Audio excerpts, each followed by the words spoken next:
Depending on who you speak to, Star Wars The Last Jedi is either the best Star Wars film since Empire, or a sordid art piece that dishonors franchise history.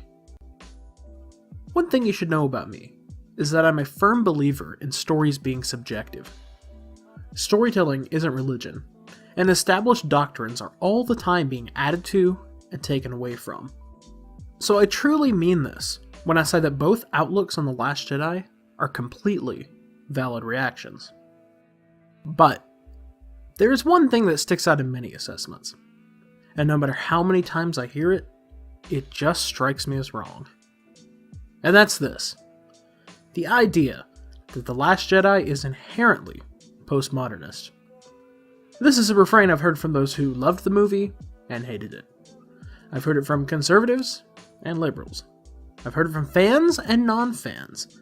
Everyone seems to think this, and this, somehow equals this. And, well, the facts say otherwise. Ladies and gents, I'm here to tell you that The Last Jedi is not a postmodern narrative. It's an Arthurian one. King Arthur. You've heard of him, right? Legendary figure, head of the Round Table, all-around decent guy when Morgause and wine aren't involved. The Arthurian narrative goes a little something like this. Once upon a time, a powerful ruler has a son. A famous wizard leaves the boy with a farmer to be raised, and the kid grows up asking lots of questions about his dad. One day, the wizard returns, tells the boy a nice story about his father, and that a great destiny awaits him. They go on an adventure with their friends, vanquish foes, and reunite the kingdom. There's a round table in there too, and some awkwardness with his sister. By now you're seeing the parallels, but they don't stop there. Arthur's victory over the Saxons was only the first half of the legends. The back half of Arthur's story is one of a kingdom in turmoil, familial strife, raising the next generation, and tragic loss at the hands of a corrupted nephew. Star Wars, that is, the 1977 film, has long been accepted as the perfect representation of the hero's journey. The lowly Luke Skywalker accepts the call to adventure, experiences setback and loss, and ultimately saves the galaxy where others failed.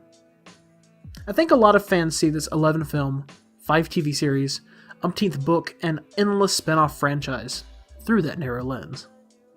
But the truth is, Star Wars stopped being the standard hero's journey in Empire, when it morphed into a weighty family drama. Much ado has been made about the Star Wars ring theory and whatnot, and maybe some of that's true. But maybe, just maybe, Star Wars is an ever-evolving work. And perhaps JJ, Kathleen, and Ryan saw the journey of Luke Skywalker, rise of the First Order, and corruption of Kylo Ren, and noted parallels to the journey of Arthur Pendragon and the rise and corruption of Mordred. With the theme of letting the past die, and examining the mistakes of Gen X governance, it's easy to see Episode 8 through a lens of postmodernism. But you need only look to the past to see where the true inspiration lies. Literary parallels exist everywhere, and Star Wars has been employing them from the very start. It's only apt that a sword and sorcery adventure draw inspiration from the legend that started it all. This is the part where I admit the obvious. I love The Last Jedi.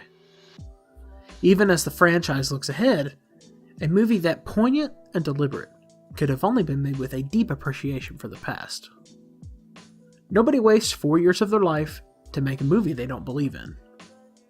Love or hate the film, I think that's something we can all agree on.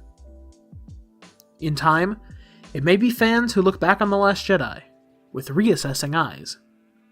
And maybe, just maybe, they'll like what they see.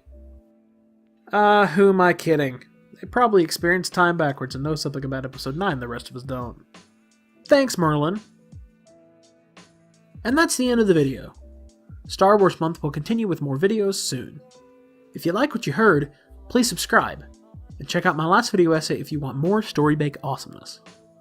And before I go, I want to give a quick shout out to artist Alberto Arnai and writer Alex Pena. Alberto graciously let me use his fan art in this video, while Alex penned his own essay about the Luke and Arthur parallels.